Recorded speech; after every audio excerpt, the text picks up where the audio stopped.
તને પૂછીને ડગલા હું ભરું, મારી માવડી કરે ખરું. તારા મંદિરે હું આવું, તને પૂછીને ડગલા હું ભરું, મારી માવડી કરે ખરું.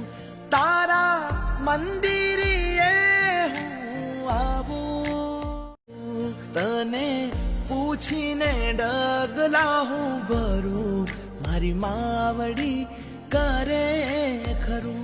તારા મંદિરે હું આવું. 25 કિલો દાળ, 10-15 કિલો ઘી, બીજું પણ જોડે તો ચાલશે નહીં. આપણે બહુ દુકાનદાર કિલ્લાના ઘી